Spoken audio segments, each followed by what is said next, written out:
Riddle me this, dear viewer. In a world where Hollywood are somehow able to hammer together viable, crowd-pleasing movies that retain the spirit and characters of platformer games like Mario and Sonic, or fighting tournaments like Mortal Kombat, which basically have no plots to speak of and very little lore to build on, then how in the name of holy fuck do they manage to fail at Resident Evil time and time again? I mean, it's like being able to consistently nail a hole-in-one at golf but failing to sink a putt from like 2 feet away. It's a franchise that's literally tailor-made for film adaptations. I mean, the whole reason it was created in the first place was to replicate the look and feel of cheesy B-movie horror films, complete with zombies, traps, spooky houses, and bad acting.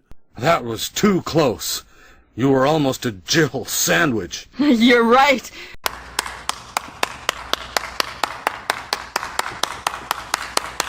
I mean, you're telling me you can't make a movie out of that? Why? It's not like Resident Evil is some devious enigma that requires 5-dimensional quantum mega chess to unravel. It's a simple formula, but holy fuck, do they make it hard on themselves. If anything, the harder they've tried, the worse it's gotten over the years. And by golly have they tried. First up were the Milla Jovovich movies from the early 2000s. I mean, I can at least say they bore some kind of vague resemblance to the games.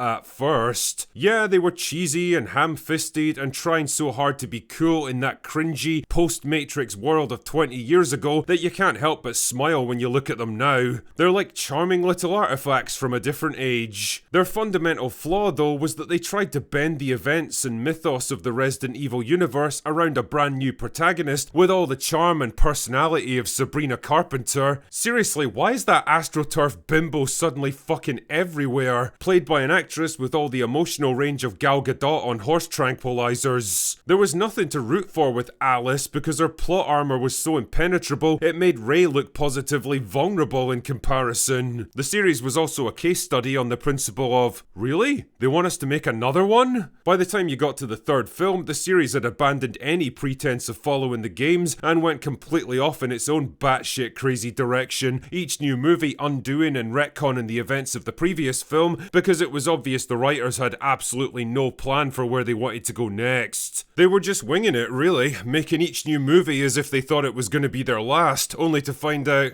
oh, we need to make another one. But somehow, against all the odds and logic and common sense, they kept making money, and so they kept churning them out, until the series finally died for good in 2017. But worse was to come, dear viewer. Oh yes. Then came Welcome to Raccoon City in 2021, a movie that valiantly tried to fuse together the events of the first two games into one disjointed, barely coherent narrative. I mean, in its defense, it at least tried to stay faithful to the video games, bringing in somewhat recognizable locations, plot events, and characters. Yeah, most of them looked, talked, and acted like completely different people. Yeah, the dialogue and the acting were so wooden you could build chunky, rustic coffee tables out of it. And yeah, it was very obvious the movie was reaching way beyond what it could do with its tiny budget of 25 million, but it was something at least. Then came the Netflix show.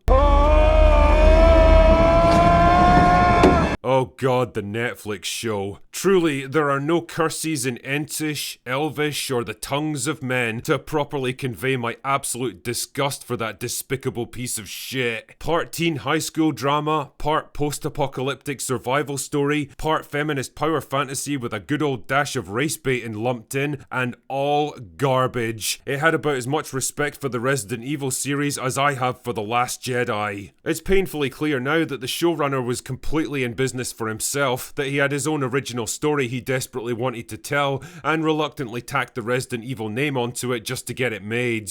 And I bring all this up because it seems to be a common thread running through these doomed Resident Evil projects. Paul Thomas Anderson wanted to make action horror movies with his wife, so he used the Resident Evil series as a launchpad before going completely off in his own direction. Andrew Dabb wanted his teen drama with a pair of strong, empowered female leads, so he stuck some Resident Evil references in there to get all of that sweet, sweet Netflix money. And now, here we are in the year of our Lord 2026, staring down the barrel of a 4th attempt at Resident Evil, this time courtesy of Zach Cregger. And the more I hear about this film, the less excited I feel for it. Not because I think Cregger's a bad director, far from it. I like the guy and I think he did a good job with Weapons. And not even because I think he'll make a terrible film. In fact, I'm guessing it'll probably be a decent, competently made horror movie. The problem is, I think it's going to be a shit Resident Evil film. Why? Because just like Paul Anderson and Andrew Dabb before him, Zach Cregger is entirely out to tell his own story with this one. And don't just take my word for it, listen to what the man himself had to say. I'm not going to tell Leon's story because Leon's story is told by the games. Fans already have that. This is a story that I would have wanted to write whether I got the IP or not. Now, pay attention to that last point, 007, because it's pretty important. This isn't an adaptation of the games, the characters, or the storylines of Resident Evil. It's entirely a story of its own that he would have written anyway. It just so happens to sit within the Resident Evil universe, and if the rumours I've heard are true,